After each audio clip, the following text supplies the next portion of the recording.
Hello friends, मैं मुनीश मिश्रा स्वागत करता हूं आपका डेटा साइंस विद पाइथन की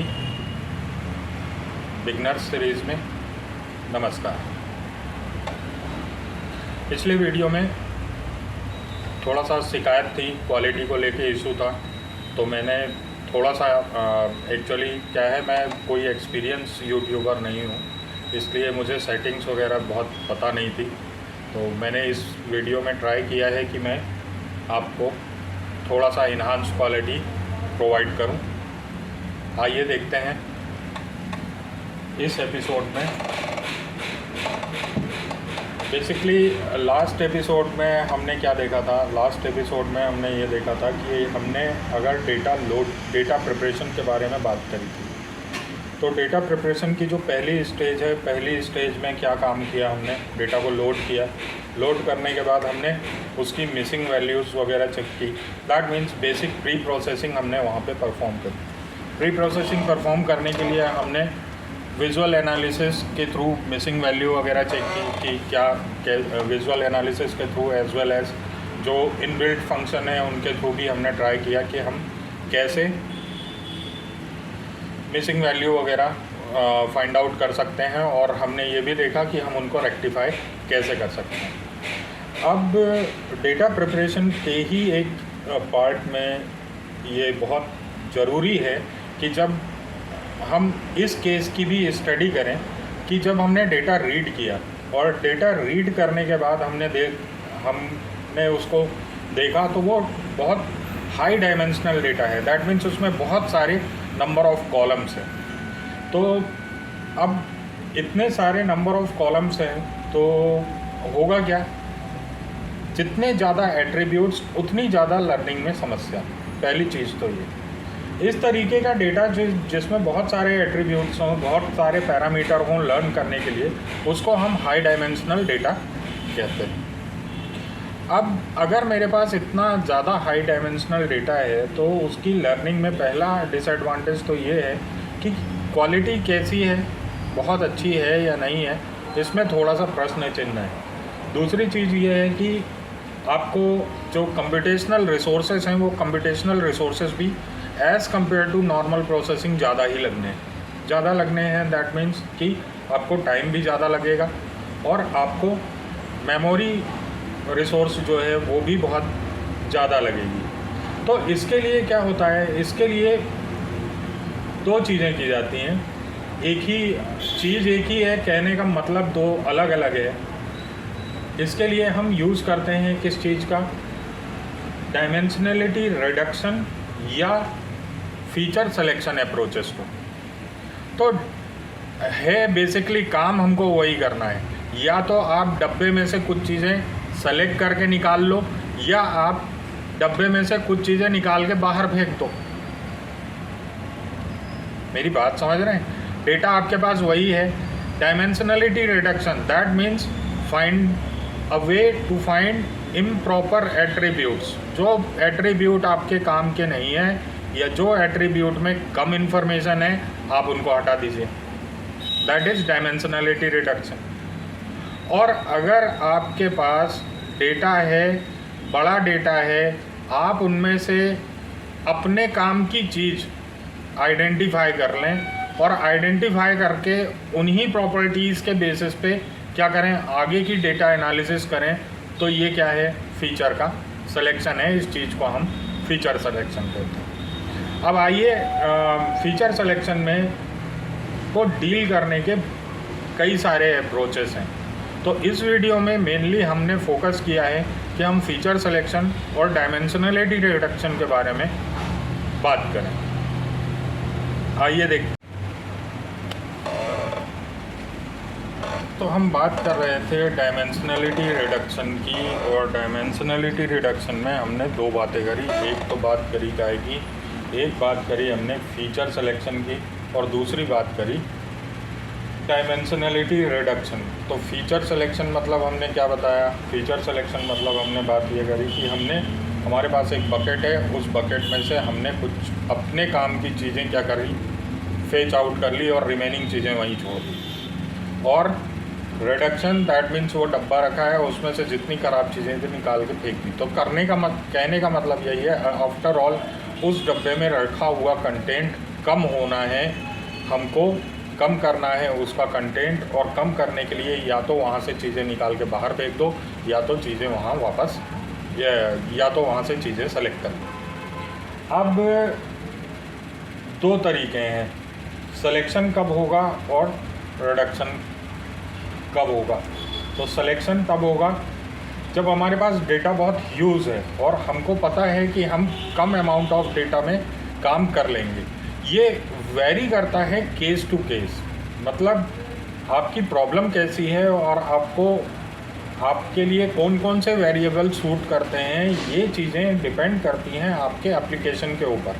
तो आपके पास अगर 30-40 वेरिएबल हैं, या मैं कहूँ कि 100-200 वेरिएबल हैं और उनमें से मैं आपको चूज़ करने हैं, तो उसके लिए पहले आपको कुछ बेसिक एप्लीकेशन को टारगेट करना पड़ेगा और उस एप्लीकेशन ओरिएंटेड आपको कुछ तो डेटा वहाँ से सॉर्ट करना होगा, और देन आफ्टर फिर आपको कुछ अपनी स्टैटिस्टिकल मेथड्स लगानी ताकि डेटा आप उसमें से और रिफाइन कर पाएँ। ठीक, तो जब हम डायमेंशनलिटी रिडक्शन की बात करते हैं तो वहाँ दो तरीके की टेक्निक्स की बात होती है। एक टेक्निक होती है कंपोनेंट बेस्ड या फैक्टर बेस्ड, उसी को कहते हैं, और दूसरी टेक्निक है प्रोजेक्शन बेस्ड टेक्निक। अब फैक्टर बेस्ड या कंपोनेंट बेस्ड टेक्निक क्या है? तो फैक्टर या कंपोनेंट वो है, जैसे फॉर एग्जांपल यहाँ पे हम एक डेटा सेट लिया हुआ था, वो हम डेटा सेट देख लेते हैं पहले।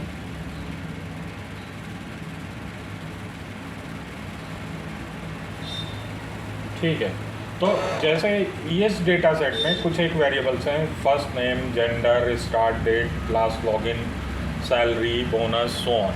तो इनमें से कोई भी 2 एट्रीब्यूट, 3 एट्रीब्यूट या सेट ऑफ वेरिएबल्स जो आपस में हाईली कोरिलेटेड हो, बट दूसरे सेट ऑफ जो एट्रीब्यूट्स हैं उनसे वो कम कोरिलेटेड। तो इस तरीके के जो ग्रुप का फॉर्मेशन है और इस तरीके के जो ग्रुप का आइडेंटिफिकेशन है, वो काम किया जाता है component based feature reduction techniques के अंदर। अब दूसरी बात आती है कि प्रोजेक्शन बेस्ड टेक्निक्स क्या होती हैं। तो प्रोजेक्शन बेस्ड टेक्निक्स में बेसिकली क्या होता है कि मैथमेटिकली आपका अगर डेटा n डायमेंशनल स्पेस पे है तो उस चीज़ को प्रोजेक्ट किया जाएगा। दैट मीन्स उसके दिखाने के तरीके को स्लाइटली चेंज किया जाएगा ताकि वो उससे कम डायमेंशनल स्पेस पे रिप्रेजेंट किया जा सके। इसके लिए मैंने एक यहाँ पे डायग्राम लगाया था। इसमें देखिए, जैसे यहाँ पे ये 3 डायमेंशनल स्पेस पे कुछ पॉइंट्स का डिस्ट्रीब्यूशन है। अब उसी पॉइंट के डिस्ट्रीब्यूशन को जब हमने 2D में ट्रांसफॉर्म किया तो उसका रिप्रेजेंटेशन आपको दूसरे एंड पे यहाँ पे देखने को मिल जाता है। तो कहने का मतलब, जब हम डेटा के डायमेंशन को प्रोजेक्ट करते हैं हाई डायमेंशन से लो डायमेंशन को पे, तो हम इस चीज़ को कहते हैं क्या? इस चीज़ को कहते हैं प्रोजेक्शन बेस्ड अप्रोचेस। अब इन सभी में और भी बहुत सारी इनकी इंटरनल टेक्निक्स हैं। जैसे जब आप फीचर सिलेक्शन की बात करते हैं तो उसमें से मिसिंग वैल्यू रेशो हो गया, आपका लो वेरिएंस फ़िल्टर हो गया, हाई कोरिलेशन फ़िल्टर हो गया, रैंडम फॉरेस्ट हो गया, बैकवर्ड फीचर सिलेक्शन हो गया, फॉरवर्ड फीचर सिलेक्शन हो गया। फिर जब आप कंपोनेंट बेस्ड फीचर सिलेक्शन की टेक्निक्स की बात करते हैं तो PCA हो गया, प्रिंसिपल कंपोनेंट एनालिसिस हो गया, IC हो गया, इंडिपेंडेंट कंपोनेंट एनालिसिस हो गई। फिर LDA भी है, लीनियर कंपोनेंट एनालिसिस हो गई। इस तरीके से और भी तरीके हैं इनमें। वैसे ही प्रोजेक्शन में आइसो मैप हो गया आपका, फिर व्यू मैप हो गया, ये भी पॉपुलर अप्रोचेस है। तो कहने का मतलब, इनमें फिर बहुत सारी और भी दूसरी बहुत सारी टेक्निक्स हैं, बट यहाँ पे जितनी भी लिस्टेड हैं उन सारी टेक्निक्स को हम डिस्कस करेंगे 1 by 1।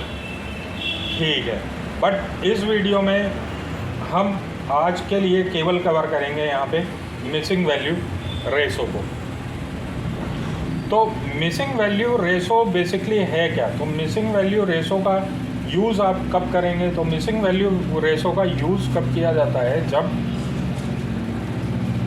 जब फॉर एग्ज़ाम्पल हम मान लेते हैं कि हमने क्या लिया, हमने एक डेटा सेट लिया।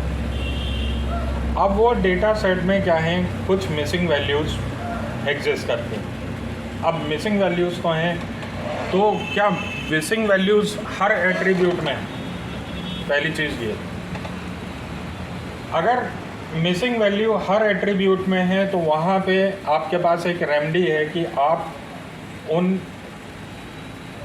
रोज़ को सेलेक्ट करके डिलीट कर दें। अब या फिर उनको क्या कर दें, रीफिल कर दें। आप कैलकुलेट कर लें उसके सराउंडिंग से, जैसे हमने कुछ लास्ट टाइम मेथड्स डिस्कस करी थी, तो आप उनमें से क्या करें, आप उनमें से कोई भी एक मेथड से उनको फिल कर लें। बट क्या होगा जब मेरा डेटा 50% से ज़्यादा क्या हो, करप्ट हो, या मैं ये कहूँ कि उसमें मिसिंग वैल्यूज़ में, तो आपके पास ये वे है कि आप फर्स्ट ऑफ ऑल चेक करें कि मिसिंग वैल्यू रेशो क्या है पूरे के पूरे डेटा सेट में। तो आइए देखते हैं मिसिंग वैल्यू रेशो बेसिकली है क्या।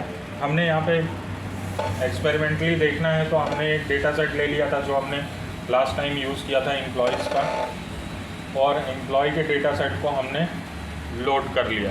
लोड करने वगैरह का कोड मैंने पहले भी बता रखा है, उसको बताऊंगा नहीं। हम आगे चलते हैं। अब हम मिसिंग वैल्यू रेशो के लिए एक फार्मूला यूज़ करते हैं कि टोटल नल वैल्यूज़ जितनी भी हैं डेटा कॉलम्स में डिवाइडेड बाय टोटल डेटा का जो सैंपल साइज़ है वो सैंपल साइज़।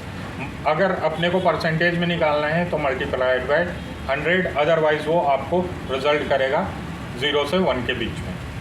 ठीक है, तो इस पर्टिकुलर फार्मूले को अपन अप्लाई करते हैं बाय यूजिंग पाइथन। तो हमने अपना डेटा फ्रेम लिया हुआ है डीएफ में हमने लास्ट टाइम भी कल हमने बताया था कि कैसे आप नल वैल्यूज़ को चेक करेंगे।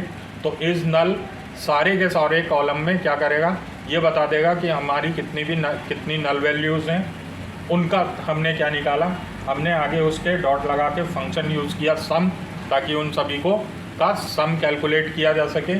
सम कैलकुलेट करने के बाद आपने उसको डिवाइड कर दिया टोटल डेटा फ्रेम की जो लेंथ थी उस डेटा फ्रेम की लेंथ से, और लास्ट में हमने मल्टीप्लाइड कर दिया उसको 100 से। अब देखते हैं कि क्या रिज़ल्ट आता है। तो हम यहाँ पे ये देखते हैं कि इसमें हमारा क्या है, हमारे एट्रीब्यूट्स के नेम हैं और उनके सामने percentage amount of missing values दिखाई हुई है। अब परसेंटेज, अब यहाँ पे आप बेसिकली देखो कि क्या मिसिंग वैल्यूज सभी में है, हर कॉलम में नहीं, हर कॉलम में मिसिंग वैल्यू नहीं है। मिसिंग वैल्यूज़ केवल आपके 4 कॉलम में हैं। कौन कौन से में, फर्स्ट नेम में है, जेंडर में है, और सीनियर मैनेजमेंट में है, और टीम में, इनमें है मिसिंग वैल्यूज़। मगर हम ये देख पा रहे हैं कि यहाँ पे सबसे ज़्यादा मिसिंग वैल्यूज़ काहे पे है, 14 पे, मतलब जेंडर पे। तो अब मान लेते हैं कि हम ये चाहते हैं कि हम वो सारे के सारे फीचर सेलेक्ट करें जिनमें 10% से कम मिसिंग वैल्यूज़ एग्जिस्ट करती हैं। ठीक है, तो अब हम काम क्या करेंगे, तो हम यही फार्मूला यूज़ करेंगे जो अभी हमने यहाँ पे यूज़ किया था। इस फार्मूले से जो कैलकुलेटेड वैल्यूज़ हैं, ये सारी की सारी वैल्यूज़, उसको उठा के हम कहाँ डाल देते हैं, एक वेरिएबल ए के अंदर। ए बेसिकली अब क्या हो गया, एक तरीके से लिस्ट हो गया। इसमें 8 क्या हैं आपके, इसमें इस लिस्ट में 8 वैल्यूज़ हैं। अब क्या करेंगे, अब हम कॉलम्स, जितने भी कॉलम्स हैं वो सारे के सारे कॉलम्स की हम एक लिस्ट प्रिपेयर कर लेंगे और उसको हम कहेंगे कॉल्स। तो अगर आपको डेटा फ्रेम में से डेटा फ्रेम का क्या निकालना है, डेटा फ्रेम के केवल कॉलम का नेम निकालना है, तो आप यहाँ पे यूज़ कर सकते हैं कॉलम्स, ये लिखा हुआ है df डॉट कॉलम्स। तो ये क्या रिज़ल्ट करेगा, ये रिज़ल्ट करेगा जितने भी कॉलम्स हैं वो सारे कॉलम के नेम्स। अब हमने लास्ट में क्या कर दिया, हमने एक और लिस्ट बना दी, जिस लिस्ट में हम क्या करेंगे, final set of column names हम जिसमें ऐड कर लेंगे, जो 10% थ्रेशोल्ड से क्या हो कम, जिन कॉलम्स में 10% मिसिंग वैल्यू से कम वैल्यूज़ हैं वो सारे कॉलम्स को हम सेलेक्ट करेंगे, और अगर उनसे ज़्यादा है तो हम उसको रिमूव कर देंगे। तो जो भी उससे कम आपकी मिसिंग वैल्यूज़ हैं उन सारे कॉलम्स को हम कहाँ पुट करेंगे, हम फाइनल कॉलम्स वाली लिस्ट में पुट करेंगे। तो हमने क्या किया, हमने एक लूप चलाया। इस लूप में हम क्या चला रहे हैं, इस लूप में हम i से लेके 8 तक चलाएंगे, क्योंकि हमारे 8 नंबर ऑफ कॉलम्स हैं। और हम क्या चेक कर रहे हैं, वेरिएबल 1 में a में हर कॉलम के का जो ये वैल्यू दिया हुआ है, मिसिंग वैल्यू का जो परसेंटेज वैल्यू दिया हुआ है, उस परसेंटेज वैल्यू को चेक कराते जाएंगे कि क्या वो 10% से कम है या नहीं। अगर वो 10% के बराबर या उससे कम है तो वो क्या करेगा, उस कॉलम को ऐड कर देगा कहाँ, फाइनल कॉल्स नाम की लिस्ट के अंदर। ठीक है, तो फाइनल कॉल्स वाली लिस्ट के अंदर हमको सारे के सारे क्या मिल गए, वो कॉलम के नेम्स मिल गए जो कॉलम के नेम्स हमको चाहिए कहाँ, अपनी फिल्टर्ड या डायमेंशनलिटी रिडक्शन के बाद जो आपका सेलेक्टेड एट्रीब्यूट्स हैं उनमें चाहिए। तो हमने उनको क्या कर दिया, df के अंदर से हमने वो सारे कॉलम्स को फ़िल्टर कर दिया और फ़िल्टर करके df1 के अंदर स्टोर कर दिया। तो ये लिस्ट हमने df के अंदर पास की कॉलम नेम्स की, और वो सारे कॉलम्स के नेम कॉपी कर लिया हमने एक दूसरे डेटा फ्रेम df1 के अंदर। अब हम df1 को प्रिंट कर लेते हैं, आइए देखते हैं क्या आउटपुट है। तो ये हमारा क्या आ गया, ये हमारा आ गया डायमेंशनलिटी रिड्यूस्ड डेटा सेट। उनमें वो डेटा सेट जिनमें अमाउंट ऑफ मिसिंग वैल्यू का जो परसेंटेज है वो परसेंटेज 10% से कम। चलिए इस वीडियो में इतना ही। नेक्स्ट वीडियो में हम दूसरी फीचर सिलेक्शन की अप्रोचेस को और देखेंगे। मैं ट्राई करूँगा कि हर अप्रोच को हम डिटेल में देखें, डिटेल में समझें, ताकि आपको ये कहीं काम आ सके। ऐसा ना हो कि मतलब हमने ये सीखा और सब भूल गए। तब तक के लिए देखिए, लाइक कीजिए, सब्सक्राइब कीजिए और शेयर भी कीजिए। तब तक के लिए धन्यवाद, नमस्कार।